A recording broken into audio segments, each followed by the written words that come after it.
दायो जे दिनै नोंथांनि फिसाज्लाया न' फारसे गबोफिनबाय दा बेयाव नोङो माबायदि मोनदों आरो मा बुंफिनदों?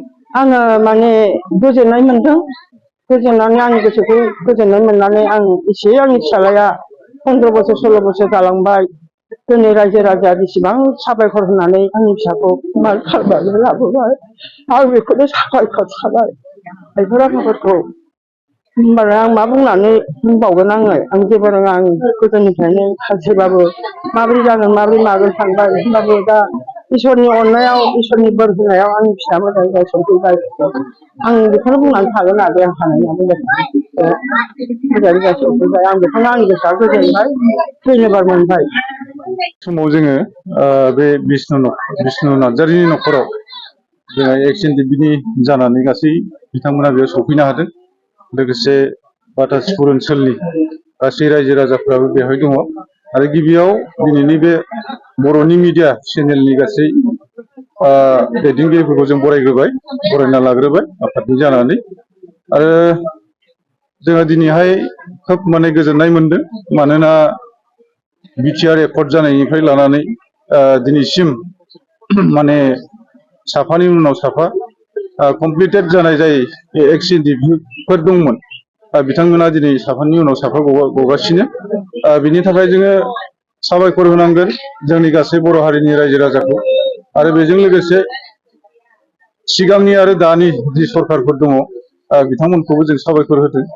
आरो लोगोसे जोंनि सनितपुर डिस्ट्रिक्ट एक्स-एन-डि-बि जानानै जोङो गोबां समाव गोबां खामानि मावबोबाय ओनसोलनि जानानै। आरो ओनसोलाव जों खोब माने सिन्था सरसा खालामदों जाहाथे बेबायदि मानसिया जोंनि दिनैनि दिनाव जोंखौ जे लोगोआव मोनफिनबाय जोङो हामबाय होनदों। आरो बेजों लोगोसे जों मैयानिफ्राय जि कर्टनि सेसनाव जि नांनाय आयेनगथ नांनाय बे नांनायाव खोब जों खस्थ' खालामखाबाय। आरो जों नुदों जे बेहाय गोबां माने जेंना जेंगोनानि गेजेरजों बिथाङा दिनै गबाय। मैयानि दिनावनो गनांगौमोन नाथाय गहोनो हायासै। नाथाय दिनै आरोबाव मोननै केस थानायलाय ओरै मोनसेया दंमोन तिनसुकिया आरो बिश्वनाथ जिल्लायाव दंमोन। नाथाय दिनैनि साननि गेजेरावनो इनकुवारि खालामजोबनायनि उनाव बे केसफोरा गैला होननानै जों मिथिदों। दा मिथिनायनि उनावसो जोङो बिथांखौ बिष्णु नार्जारि बा आफादाव गेरेमा होननानै एन गेरेमा होननानै जोङो मिथियोमोन। आरो जोंनि खोब लोगोमोन आरो जोंजोंनो थानानै गेलेनाय बायदि बिथिङाव बिथाङा खोब बिहोमा दंमोन। बिनिखायनो दिनैनि दिनाव खोब मोजां मोनदों, खोब गोजोनदों।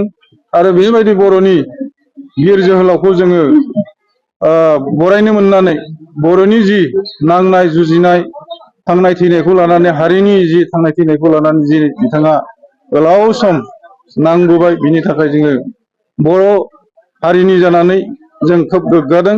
आरो बिथांखौ जोङो साबायखर बावदों। निस्सय बिथाङा सासे बर'नि सासे दावहारु जोहोलाव, बिर जोहोलाव। जों बिनि थाखाय बिथांखौ मा मुंजों गाबज्रिगोन जों साननानै मोनाखै।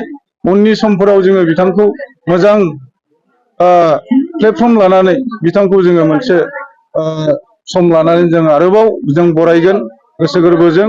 आरो गासै धिकियाजुलि ओनसोलनि रायजो राजाफोरखौ लानानै जों मोनसे बरायनाय जों हाबाफारि लागोन। आरो बेखौ जों बावैसोनो उनावनो जोङो बेखौ सानबाय थादों। आरो बे साननायखौ जों मावफुंथारगोन।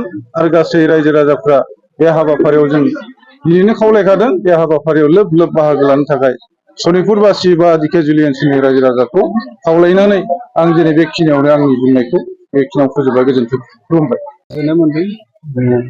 10 बोसोरनि उनाव सफैनायनि गोजोननाय मोनदों। आरो गासै रायजो राजाफोरखौबो आंनिफ्राय गोसो गोरबोजों खुलुमनाय जासिबाय आरो दिनै बायह्रायाव बेखौ नुनानै आंबो गोजोनदों आरो दुखुबो नांदों। आंनि थाखाय बयबो नायनाय हिसाबै अननानै बरायबाय, बिनि थाखाय आं गोजोननाय मोनदों। आंथ' आरो बाराथ' बुंनो रोङा, गोबाव समबो जाबाय, मा बुंगोन मा मागोन नोंथांमोननि फारसेबो आङो गोजोननाय बावबाय। दा उनफ्राव समफोर मोजां जायोब्ला, मोजां माबायोब्ला लोगो मोनलायगोन, बिनि थाखाय आं गोजोननाय बावबाय। थेंक इउ, गोजोन्थों।